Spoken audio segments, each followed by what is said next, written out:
But I would like to start in a short introduction, presenting psychophonetics all together. And today I would like to present it as an impulse, a method of leadership.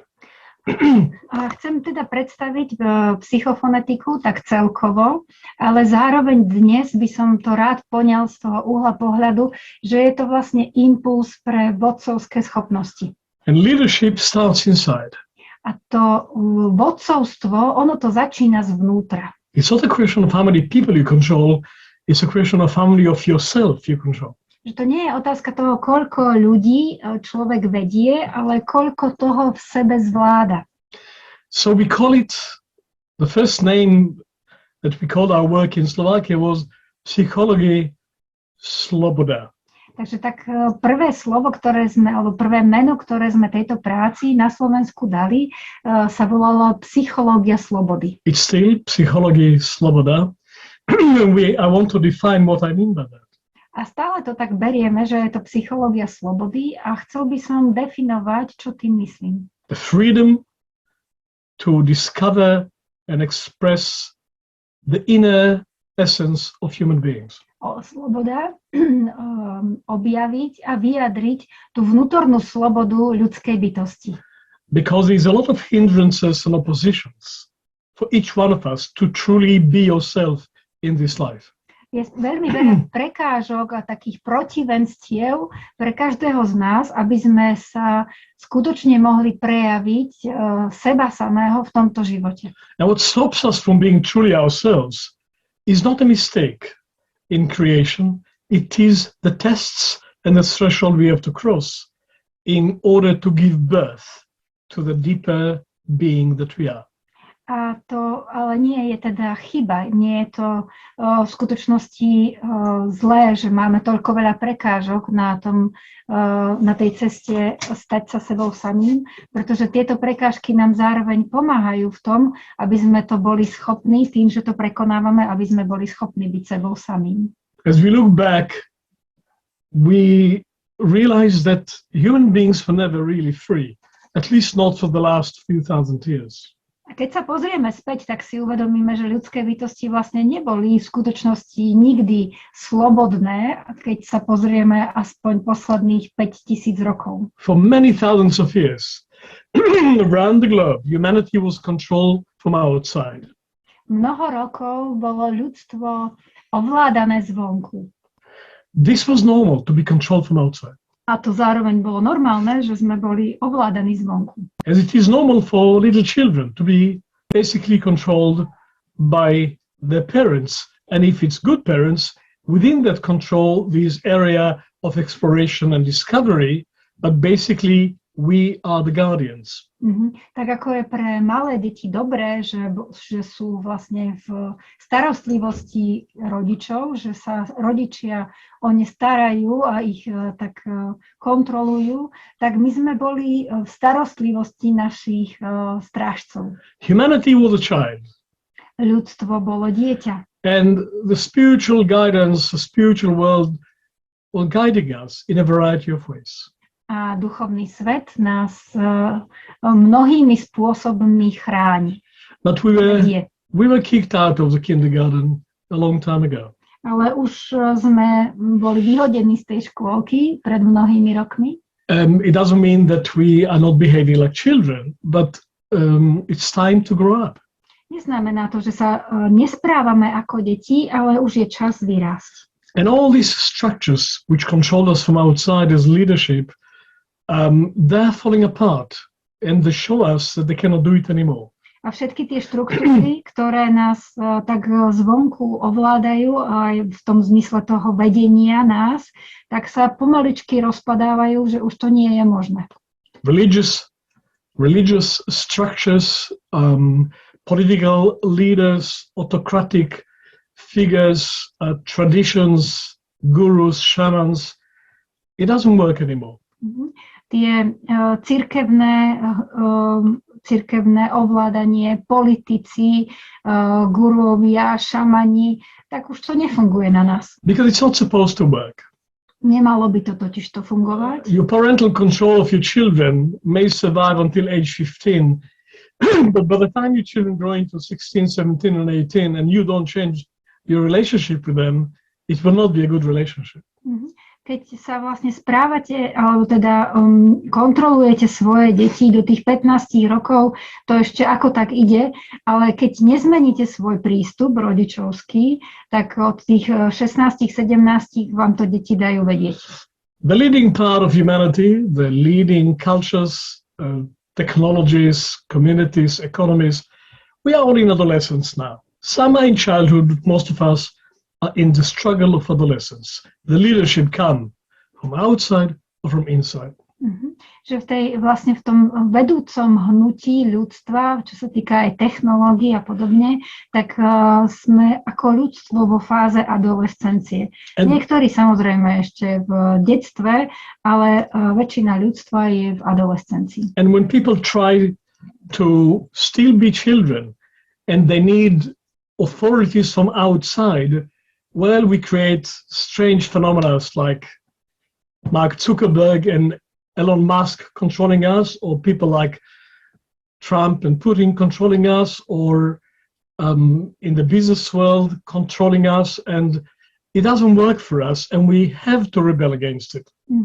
A keď sa snažíme nejak vedome sa alebo nevedome sa správať ako deti, tak potom sa objavujú také postavy, ktoré preberajú tú úlohu kontroly nad nami, ako Mark Zuckerberg a Elon Musk, Trump a podobne. Completely unqualified people to lead us are leading us. Tí ľudia, ktorí v skutočnosti vôbec nie sú kvalifikovaní alebo dobre pripravení na to, aby nás viedli, nás vedú. They can do it because we behave like children. Môžu to urobiť, pretože my sa správame ako deti. But there is a worldwide movement towards self-leadership and freedom of the individuals, and you cannot stop it. A je taký svetové hnutie, ktoré smeruje k vodcovstvu, ale nedá sa zastaviť. And this is the direction of evolution, but this is not happening automatically. The right direction of evolution towards self-leadership can only happen with initiative, with free will, with individuals acting as free individuals. A ten správny smer ľudstva, ktorý teda smeruje k tomu správnemu vodcovstvu, ten sa môže stať alebo uskutočniť len ako slobodný akt, ktorý prichádza zvnútra, zo slobodnej individuality. But there's opposition to that. Voči tomu je samozrejme opozícia. The outer opposition for human freedom, just read the news and you will see it for yourself. I don't need to tell you about it. Tie vonkajšie prekážky pre ľudskú slobodu, no to stačí si prečítať správy, na to nemusím nič hovoriť. Give them half a chance and we'll be back in the 19th century. Keď im človek dá tak aspoň čiastočnú šancu, tak nás budú viesť naspäť do 19. storočia. Or in ancient Egypt. Dokonca aj do Egypta. In some systems. But we have the rights that we fought for, that we earned with incredible work and sacrifice. Ale my máme už práva, za ktoré sme bojovali, za svoju slobodu, sme položili veľa obetí na tejto ceste. And we are facing a complete conspiracy for mass media control of all of us, and we have to fight against it, otherwise we lose the freedom that we have. A máme zároveň veľkú konšpiráciu, ktorá sa voči nám valí cez médiá a potrebujeme s tým bojovať, lebo inak stratíme svoju slobodu. I chose not to fight politically, but to fight with psychological development. Ja som sa rozhodol, že nebudem s týmto bojovať politicky, ale cez prostredníctvom psychologického vývoja. I consider myself a warrior for freedom. Ale stále beriem to tak, že som bojovník za slobodu. And psychophonetics is not so much a method of therapy as a method of development of the freedom of the individual.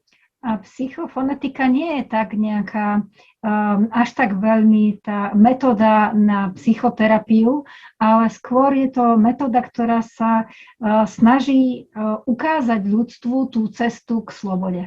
Encouraging people to be true to themselves to trust the intuition, to express who they really are, to trust the inner leadership. Povzbudzuje ľudí, aby mohli vlastne objaviť, kým v skutočnosti sú, aby mohli dôverovať svojmu vnútornému vedeniu. Because the major opposition for inner leadership and for freedom are not outside, they're inside. They're our internal, traditional, habitual controls. We are unfree inside. Pretože tie najväčšie ako protivenstvá, ten najväčší odpor voči našej slobode, ten najväčší odpor nie je vonka. Ten je vlastne vnútri, sú to naše zvyky, naše tradičné vnútorné vzorce, ktoré v sebe máme, čiže tá nesloboda najviac pochádza z našeho vnútra. Because what's the alternative to become one's own leadership? The alternative for corrupt and backward leadership politically is stagnation of the whole country. A čo je teda alternatíva k tomu korumpovanému vodcovstvu? Keď máme vlastne korumpované vodcovstvo v krajine, tak vlastne krajina stagnuje. Just look around and see regimes which are still autocratic. They lead to inevitable stagnation of the whole country. Keď sa pozriete na tie autokratické režimy okolo nás, tak oni vlastne vedú k tomu, k tej stagnácii krajiny, ktorej sa nedá vyhnúť. But the same happens inside. Ale to isté sa nám deje vnútri. The failure of inner leadership, the failure to develop your own internal kapitan is personal stagnation and relationship stagnation. A že to zlyhanie tej schopnosti si vyvinúť toho vnútorného kapitána, tak to vlastne vzniká vďaka osobnostnej stagnácii. So we think what we call personal crisis and psychopathology most of the time is really failure to develop, not pathology. Takže my si to berieme tak, že to zlyhanie z tej schopnosti vyvíjať sa ďalej je vlastne zlyhanie toho, že človek prestal vyvíjať takú nie patológiu, čiže opak tej patológie. So we chose to call what we do with psychophonetics and methodical empathy not psychotherapy, but psychodevelopment. Preto tá psychofonetika, my sme sa rozhodli, a metodická empatia, my sme sa ju rozhodli nazvať nie, že to je metóda psychoterapie, ale že je to metóda psychického rozvoja. It's obvious what people do for the freedom outside of them, and I support it. But the freedom inside requires initiative and insight and going deeper. We are a method of helping people to be free inside. To, čo robia ľudia preto, aby sa oslobodili zvonka, tak to je také očividné, to sa dá vidieť, ale to, čo robia preto, aby sa oslobodili zvnútra, tak s tým by sme sa chceli pokúsiť ľuďom pomôcť, pretože psychofonetiku berieme ako metódu, kde sa môžu ľudia oslobodiť zo svojho vnútra. In order to be a good leader of anything, you have to see what it is you're leading. You have to know it, to manage it, to develop it, to let it grow. Na to, aby človek mohol byť dobrým vodcom čohokoľvek, tak potrebuje vidieť to, čo vlastne chce vedieť a zvládnuť a manažovať. Same inside. A to isté platí pre vnútro. In order to be your own leader, you have to know yourself, to manage yourself, to develop yourself, to become the kapitan. Na to, aby človek mohol zvládať svoje vnútro, tak ho potrebuje vidieť, aby sa mohol stať svojim vlastným kapitánom. We believe that the kapitan lives in every human soul, but not discovered, not expressed, and very often not trusted.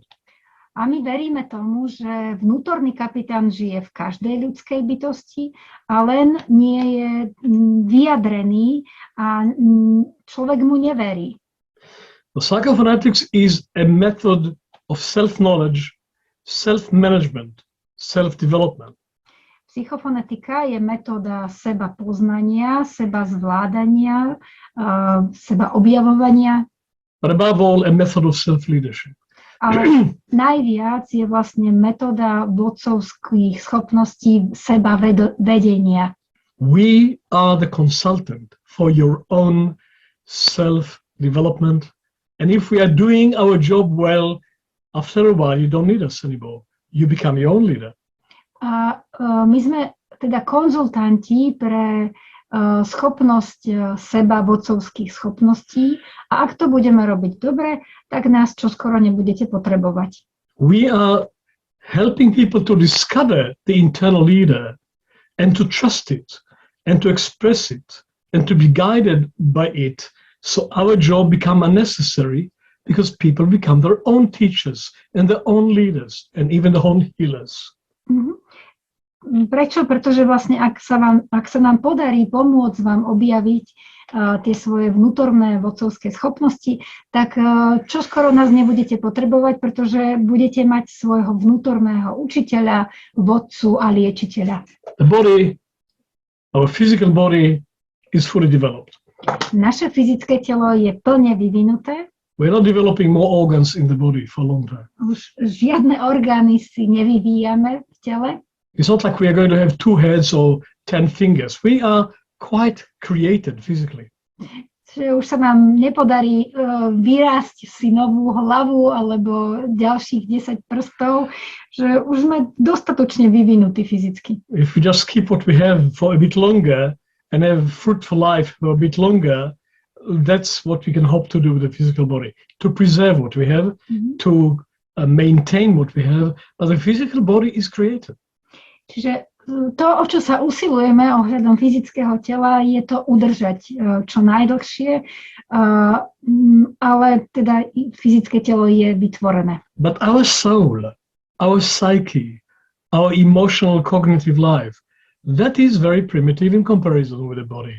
Ale naša duša, naše psyché, náš kognitívny život v porovnaní s tým, ako je vyvinuté naše telo, tak nie je až také vyvinuté. The human psyche is not completed in its development at all. Ľudská psyché v jej vývine nie je dokončená. It is in development now. Pretože je v neustálom vývine. And that's why the alternative for development is stagnation. Preto tá alternatíva k tomu vývinu alebo vývoju je stagnácia. Because the time for our self-development and completing the creation of the human soul, that time is now, not in the future. Pretože ten čas na ten rozvoj seba, svojej duše, tak ten je teraz, nie niekedy v budúcnosti. The development of individual spirit, our I, well, the I is still a baby and it is only learning to walk independently. Vývin našeho ja, no tak ja je vlastne ešte stále len bábätko. Je to vlastne dieťa v tej schopnosti kráčať nezávisle životom. The full maturity of the individual human spirit is far into the future, but it starts now. Plná tá zrelosť toho ľudského ja v jej prejave, tak tá je ešte ďaleko v budúcnosti, ale začína práve teraz. The individual spirit can only develop by taking responsibility for something. That's adulthood, taking responsibility for something. Individuálne ja sa môže rozvinúť iba tým, že preberie za niečo zodpovednosť. And most people are becoming skilled in taking responsibility for something outside of them before they take responsibility for something inside of them. A je zaujímavé, že veľa ľudí sa dokáže uschopniť k tomu prebrať zodpovednosť za niečo zvonku, dokonca predtým, než preberajú zodpovednosť za to, čo je vnútri. But the human spirit wakes up to itself by taking responsibility for oneself, not just for others.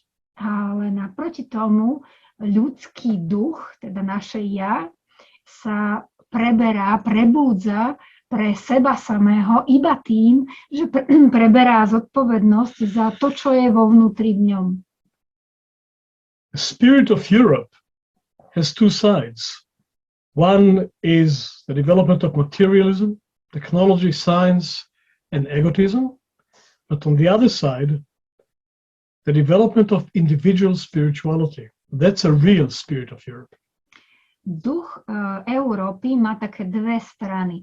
Na jednej je to vlastne ten materialistický rozvoj, technológia, ten vlastne rozvoj toho blahobytu, ale na druhej strane je to vlastne rozvoj ľudského ja, našeho ducha. To je vlastne druhá strana ducha Európy. We went too far in Europe and in the Western world in the direction of materialism and egotism, and we are really in danger of extinction if you don't balance it with taking responsibility for our inner development, not by others guiding us, but by self-leadership. My sme zašli priďaleko na tej ceste materializmu a keď to nezačneme vyrovnávať do toho seba rozvoja, nie tým, že nás iní v tom budú viesť, ale tým, že sa budeme sami v tomto smere posúvať. There is no freedom without personal development. Pretože bez osobnostného rozvoja nie je žiadna sloboda. Primitive people who don't even start to take responsibility for themselves are easily manipulated and controlled from outside. Ľudia, ktorí neberú zodpovednosť za seba samého, Yehuda to nazýva, že to je vlastne primitívne, tak tí sa potom nedokážu inak zvládnuť, iba že sú vlastne vedení ľuďmi zvonku. But you cannot take responsibility for what you don't see. Ale človek nemôže zobrať zodpovednosť za to, čo nevidí. If it's not on your screen, you cannot do anything with it. Keď to nevidíte na obrazovke, nič s tým v počítači nespravíte. We have to see ourselves in order to take responsibility for ourselves. Potrebujeme seba samých vidieť, aby sme vedeli za to prebrať zodpovednosť. This is what psychophonetics does.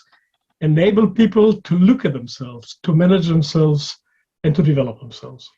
To je to, čo psychofonetika robí.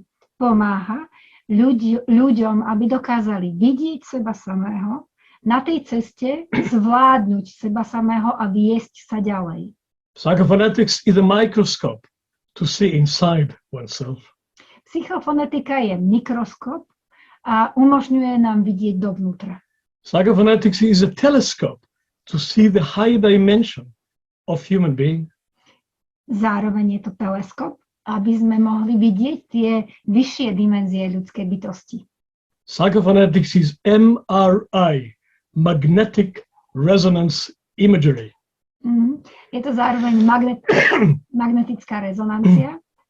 And there are things in your being you cannot discover. There are things in your body you cannot discover without magnetic resonance. A sú veci v našom tele a v našej duši, ktoré by sme neobjavili, ak by sme nemali magnetickú rezonanciu. We call it psychophonetics because we work with the inner resonance, the sounding of universal speech, the resonance of our deeper being become conscious in this work. Voláme to psychofonetika, preto tá fonetika vlastne je vyjadrenie foném, hlások, rezonancie. Je to vlastne rezonancia našich vyšších článkov, vyššej bytosti vnútri v nás. So, there's many applications of this work, and we will talk about various applications throughout these 2 days, but we invite you beyond these applications into a journey and an adventure of self-discovery and self-leadership. That's what we really are. Tak je tu veľa možností, ako túto metódu aplikovať a dnes vás pozývame na to, aby ste sa k nám pridali na tejto ceste aplikácie do vodcovských schopností seba samého. That's my introduction. To bol môj úvod.